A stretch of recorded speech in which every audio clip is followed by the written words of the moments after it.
subject was the future of sales. So what does the future of sales really look like? How bright is it? Well, it depends who you talk to. So if you talk to an analyst at Forrester, they will tell you that by 2020, there will be 1 million sales jobs no longer in existence.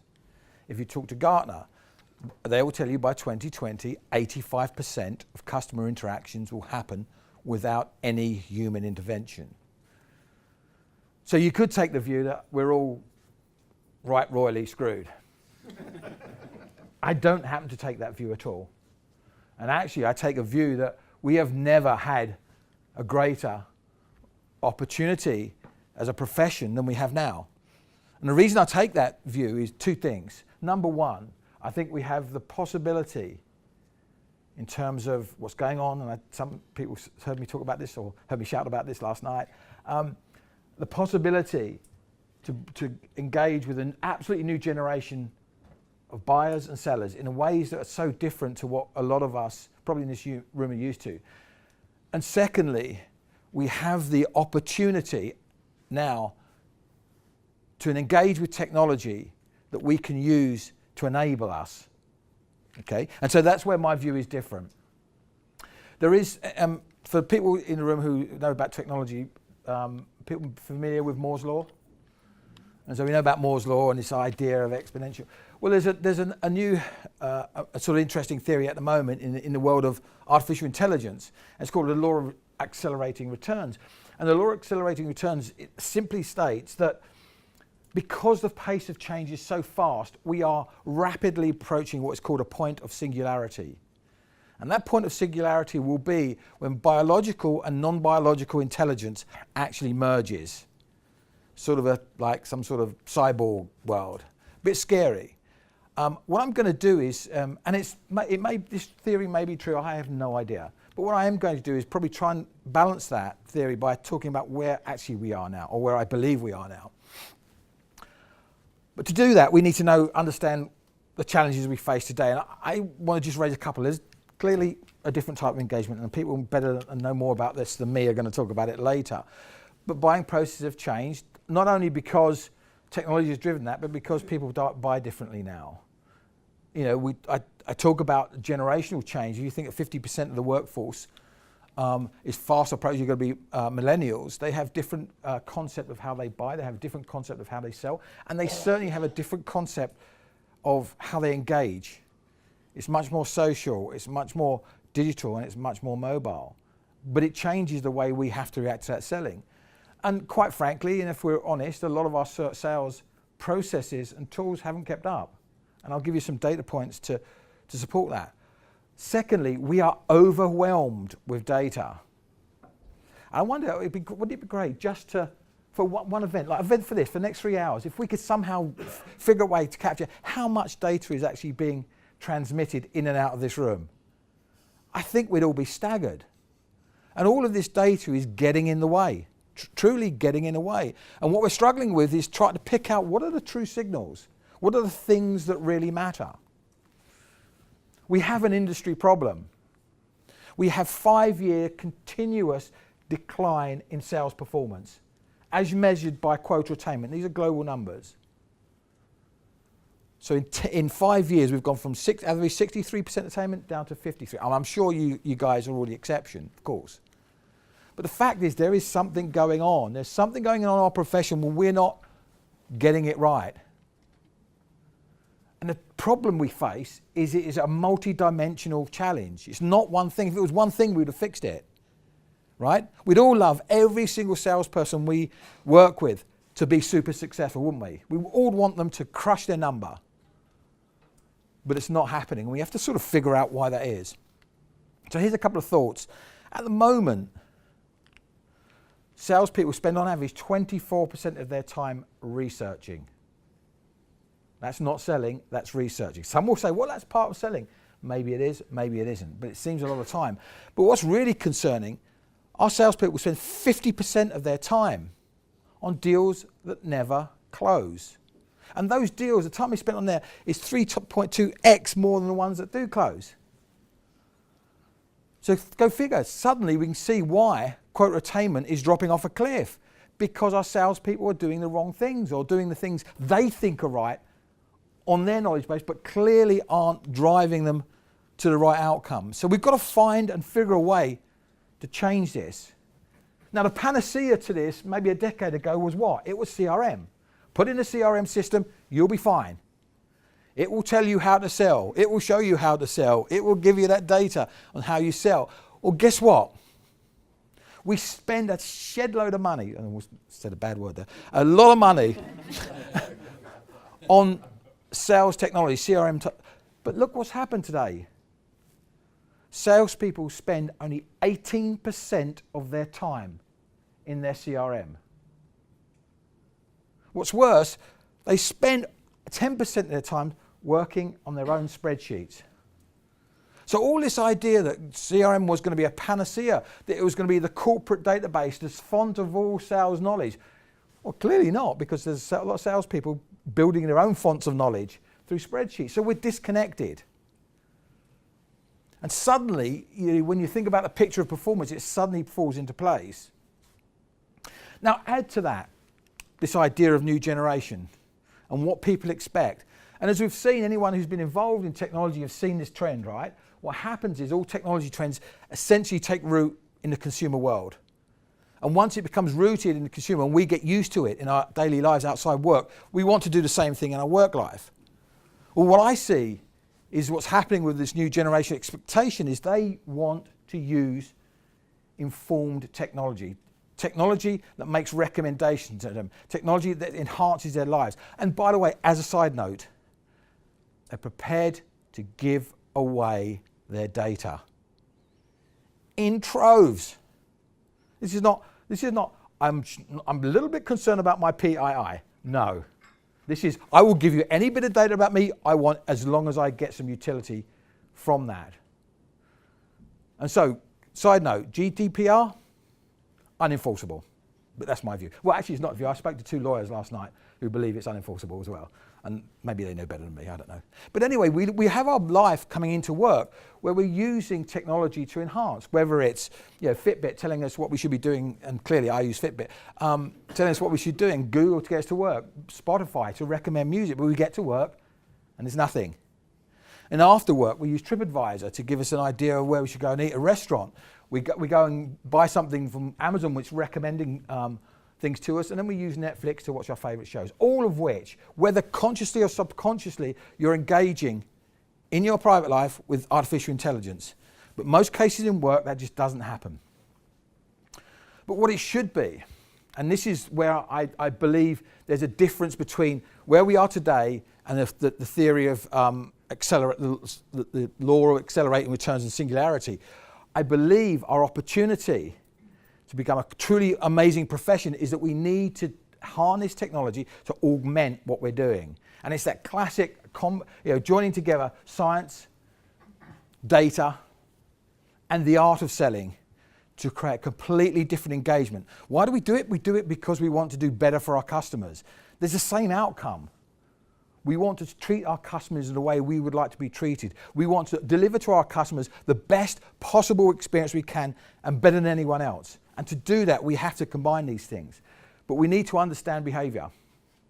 And at the heart, in my view of what allows us to sell more is understanding behavior, particularly the behavior of buyers and also the behavior of sellers, and empathetically connect those to give the best possible customer experience we can.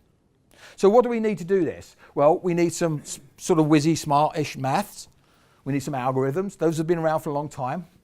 We all know about those. But what we really need is to actually harness all of that data that's being ploughed at us. And literally, when you think about it, it's as simple as this.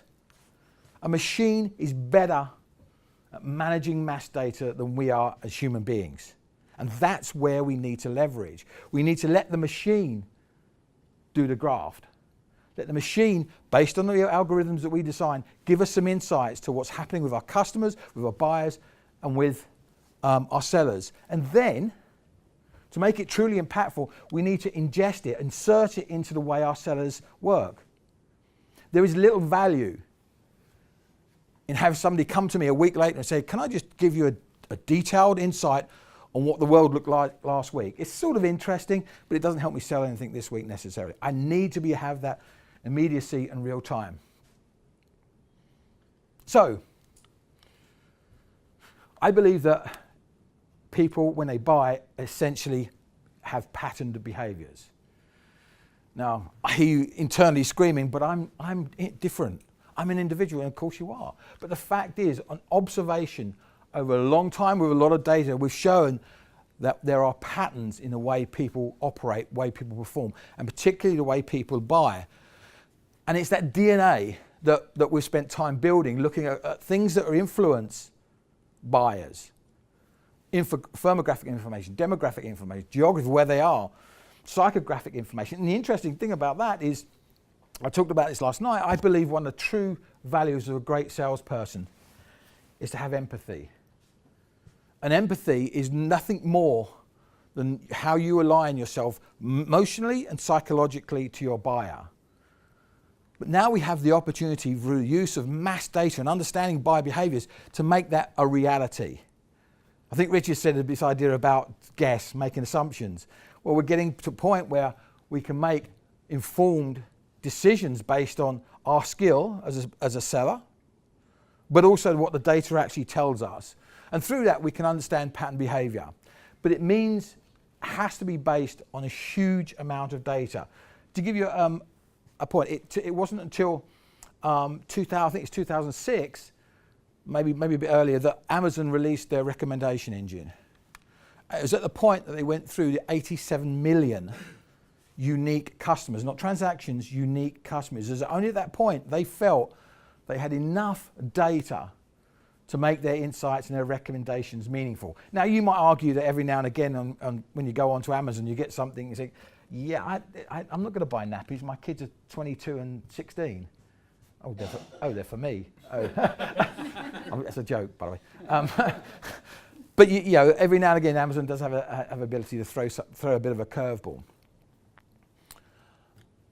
But you know, what's important is we've got to be able to operationalize it. So when I'm thinking about how do we make the future of sales more productive, more efficient, more effective, and give greater visibility to our sellers in terms of what a buyer's doing, we have to give them that information where they live, wherever they live, whether it's on a mobile device, on a smartphone, whether they are on their CRM. But you know what? Interesting enough, when we looked at what was happening in the world of sales, and we do a lot of research that I'll point you towards at the end, one of the things we found, there was this generational shift. And I go back to this idea of millennials, they're non-linear in the way they work. And it was sort of crazy because you'd go along and sit with a young salesperson and you'd look at their screen and you think, holy crap, what the hell's going on? They'd have like 20 to 25 tabs, web tabs, open all at the same time. So many that you can't tell what the hell they are, right? And you go, what are you doing? And they go, well, that's the way I work. Or that's just totally chaos. No, it's not. I go here. I go to Crunchbase because I want to find out some company information. I go to LinkedIn because I want to profile someone. Oh, I've got my own Facebook going, and by the way, I've got my own email, Gmail going, and I've got the corporate email going, and I've got the corporate CRM going. Oh, and there's maybe a fulfillment system there as well, and there may be a booking system, a reservation, and this is the way they work, and they move across those seamlessly, or apparently seamlessly, because that's what they're comfortable with. And so when we say to these young people, here's a system, you use it, and here's step one, and you start at step one, then go to step two, you go step 3, step 4, step 5, you don't get, there's truly probably 20 steps, but you get to about 7 when they're saying, yeah, no, I don't really want to work in something like that. And we've got to reflect that in how we make work interesting. So what do we do?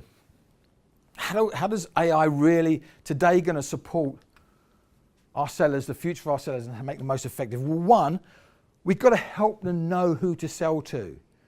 Remember, go back to those data points. We're spending 50% of the time selling to the wrong people. So we've got to help them through data know who they sell to. We've got to help them understand how best to engage, modality, right? I'll give you a very simple case where maybe it's just me and I'm sad, but you make up your own mind, where buying behavior is patterned. I work for a US technology company. Every morning between about 7 and 8, I do exactly the same thing. Anyone want to guess what it is? No, nothing rude, by the way. I wasn't in the army, so... Emails from the US. Right. I just get on with that, and it's emails, because I know stuff's coming in overnight, so I'm just email. Do I pick up the phone? No. Do I answer text? No. But if somebody emails me while I'm in that modality, will I respond? Quite possibly. Now, wouldn't it be good if you were trying to sell to me and you knew that? Well, you do now, so use it with caution. But wouldn't it be good if you knew that? And not because it's sort of smart, or not because, you know, it's sort of a bit scary, but you're engaging with me in a way that I want to be engaged with at that particular time of the day. You're engaging me when I'm most likely to want to respond. So if you knew that, that's how you position yourself. And you can actually engage me in a conversation that makes sense at the right time. So we've got to help with knowing who to sell to, how to engage them, what to say and sell, and when to engage them. So modality, time, message, contact, lead, individual.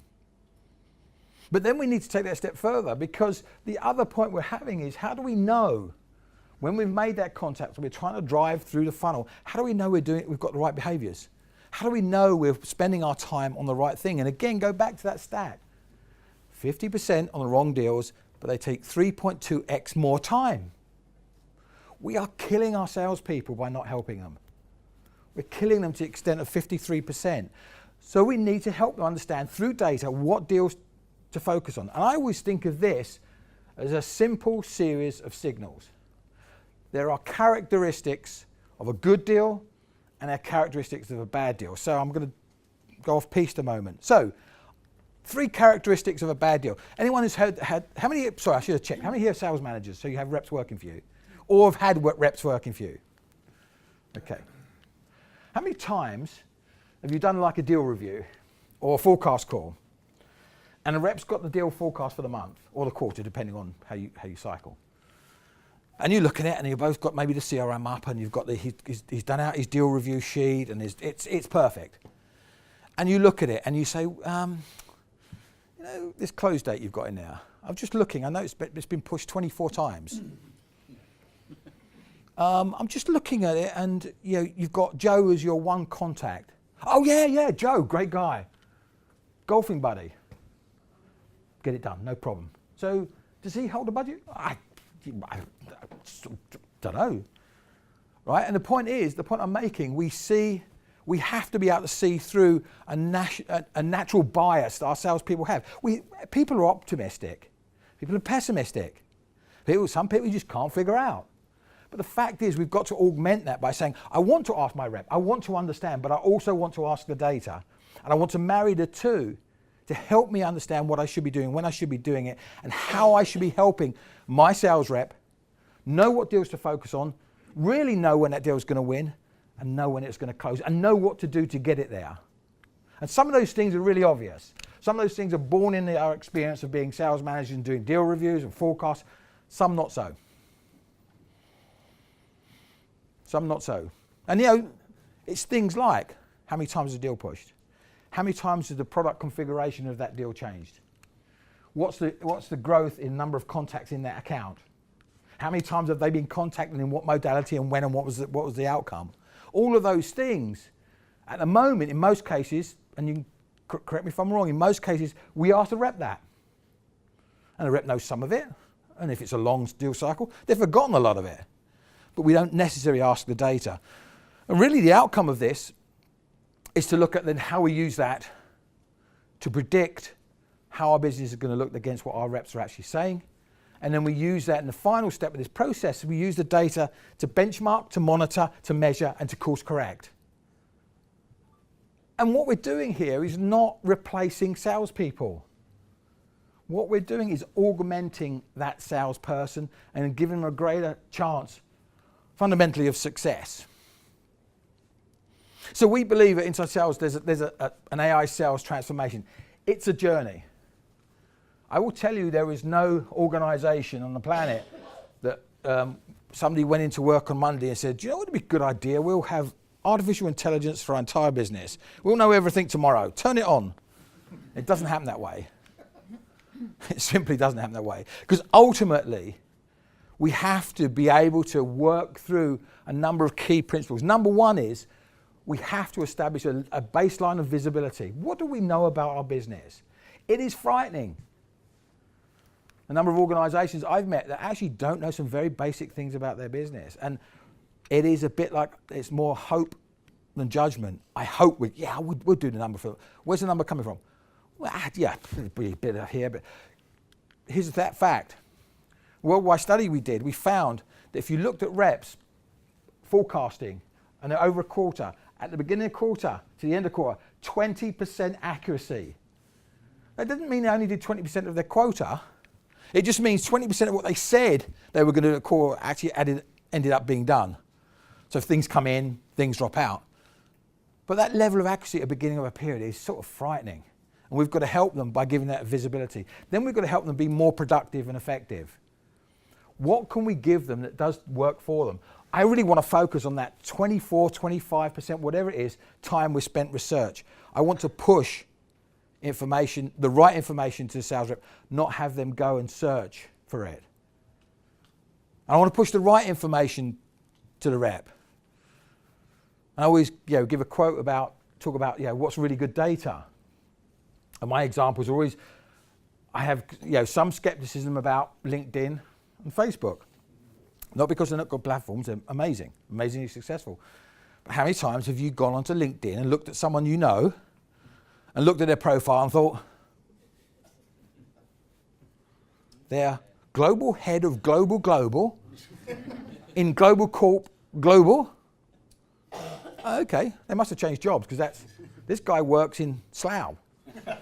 And his territory is the southeast of England. Anyway, but the point I'm making is curated, right? Same as Facebook. You see some people on Facebook all the time, they're always having fun. Well, I think if I was that person, I would already be mad or dead, one of the two. The fact is that it's curated, so we've got to be able to give people the right data in the right time, in the right format, to let them then build what we call these models and use technology through algorithm and data to build insightful models. And insightful models are only insightful if it's looking at the right things and it's looking for the right signal points. So what's important? What do I really need to know and really need to understand? How can I have the model run against vast amounts of data to give me those meaningful, timely insights? And then really it's a question then of optimization through that process. Quick example, this is a company some of you would have heard of called CenturyLink. I'm not going to go through the data. We can give you the slides, I'm sure. I just wanted to point out one thing, and this is the reality, because I'm trying to do a reality. I love artificial intelligence, but it's not the panacea of the world. It will fix some things, and I love the idea of some of the things it's doing in social care and all that sort of stuff. It's amazing. But here's a company who went all in. They use artificial intelligence from InsideSales.com to do everything from figure out who they should be talking to at the lead level, figure out how they go through the profile into the pipeline, how they close, and how they basically grow their average deal size, all of which are amazingly successful. But yet, that's the number that I find intriguing. 73%. Now you would have thought if this was the panacea, 100% of recommendations would have been accepted by the salespeople. No, we got to 73%. We could not get any higher. Other than probably tying salespeople down and beating them over the head with a stick, we could not get any higher. The reason being is because it's technology interacting with human beings. And everyone knows a salesperson who says, yeah, but I know better. Yeah, I know that's what he's telling me, but I know better. Joe's going to do it for me. I'm going to let him win at golf at the weekend. He's going to do it for me. Sod all this AI shit. Doesn't mean anything. Joe's going to do it. And that's the fact. The fact of the matter is that interaction between technology and human beings will always be this way. It will always be this way, where there's an element of the individual applying their knowledge, their skill, and most importantly, for the future of a salesperson, their ability to be empathetic. To align, as I said, that emotional and psychological engagement with a customer, a prospect, a friend, a buyer, a seller, whatever it happens to be, but build that relationship that allows it to be, to Rich's point, meaningful, enduring, purposeful, and critically of value to both parties. AI will help with that, but it's not the entire answer. So, I thought I'd finish. How long have I got? Am I good? You're on time. Right, good. I've got a couple of slides. This is just really more of a bit of data points. As I said, I think I mentioned earlier, one of the things that InsideSales.com does is because we're gathering this vast amount of data, currently we're sitting about 1.4, 1.5 billion individual sales transactions that we've got in our, what we call our Neurolytics database. We have hundreds of millions of profiles that we've built out of that. We have huge amounts of data, is basically what I'm saying. So we use it for a number of things. One of the things we use it for, we use it in our, what we call our labs organization. Our labs organization is a pure research organization, all they do. So I want to share a couple of interesting bits. We were looking at what's the impact, and everyone's saying, well, the fourth industrial revolution. Actually, it's not AI. The fourth industrial revolution really is data, and everyone's heard the term, data is the new oil, or whatever term you want to use. But there's a lot of, I don't know if the word concern, optimism. You pick whatever word you want. But this is, and it's always someone has to think of the biggest number they can possibly think of, and then double it. So. There's a research study that suggests that the difference between an organization that deploys AI and the difference between one that doesn't, over time, this is the displacement cost. There'll be $1.2 trillion of displacement cost, where people who are using AI will move business from those not using AI. I don't know how they possibly calculate that, but I like the number. And I like even better when you start thinking about this number. So this number has two things that are really interesting for me. This is the number that Apple are moving towards, right? Is it Apple or Amazon? Apple are moving towards in terms of the value of their company. It's staggering because it's almost just about the same, the equivalent to the GDP of Russia. So I actually think, can you imagine Apple the size of the GDP of Russia? It's crazy. What the hell's going on? But anyway, so we thought we'd look into this and see what people said about it. So the interesting thing, we did this, it was called the State of Artificial Intelligence. You can go onto our website, you can download it, it's free, please avail yourself. What I do ask, if you do download this stuff, email me or text me or do whatever you want, but between 7 and 8, email's best. And tell me what you think, because there are things that we've been finding that is becoming really difficult to explain. But this was interesting. So 70% of respondents said, yep, it will do something, it will streamline workplace operations. 64% never used it in their work environment. 53% have used it and use it every day outside, both consciously and subconsciously. So consciously, Netflix, I go on, I want to watch, Game of Thrones is not on Netflix, is it? Whatever is on Netflix at the moment, I consciously do it. Subconsciously, pretty much every smart device now is AI enabled in some shape or form, whether we like it or not. I always found the last one, though, was really interesting. This 3% of people in survey said at some point they believe they're going to be managed by a robot. Now, I don't know if that was sort of a weird bunch of people, like, I don't know, but make of that what you will. But I'd like to think about it as this analogy. And this is, Iron Man. Everyone seen the film? And I think really when we talk about future sales, for me and why I'm optimistic is because I believe we're moving to an age where we have an unbelievable talent pool available to us. As us oldies, and I include myself in that group, as we exit stage right, or stage left, depends, we're making way for a brand new generation who are smarter, quicker, more enabled, and absolutely understand the nature of a digital world. And our job is to help them build those core skills of empathy, of ambition, of resilience, of openness, and then support them and almost encase them like Iron Man with the right technology that's going to help them be great at what they do. So there's my Iron Man. So I offer you at the end, there's a couple of pieces of research. We looked at state of sales. I want to pose one question. Am I good?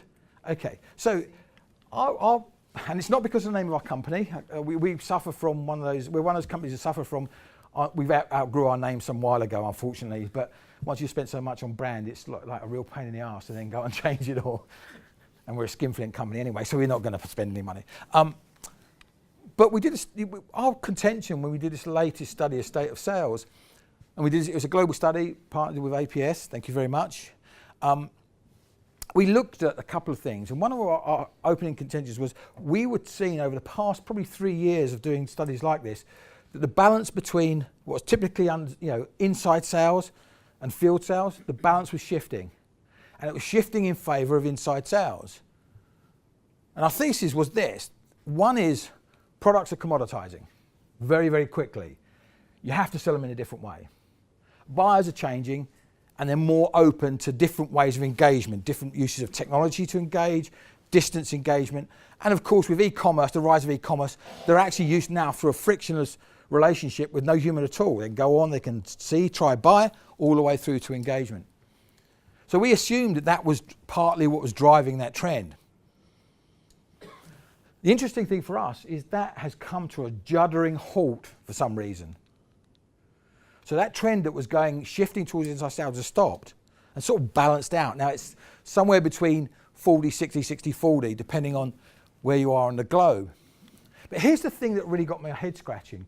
We then asked another question, and this was a question specifically for organizing, say, when you're of your field reps, those out there talking to customers, visiting customers, what percentage of their time do they spend remote selling? What do you reckon?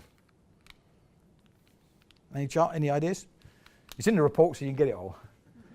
They were spending about 50% of their time selling remotely. I don't know the answer here. There's something going on, but I can't figure out what it is. So we, traditionally, what do? A field rep traditionally has about maybe anywhere between a 30 and 40% uplift on OTE than an inside sales rep. So are we paying field reps 30 to 40% more to do what an inside sales rep is doing? Or are we just recognizing that the world's changed? And I pose that as a question, not as a statement. I'd love if you had a chance to have a look at the report, tell me what you think, because I'm trying to figure this out. We're probably going to do another piece of research around just that one question, what's happening?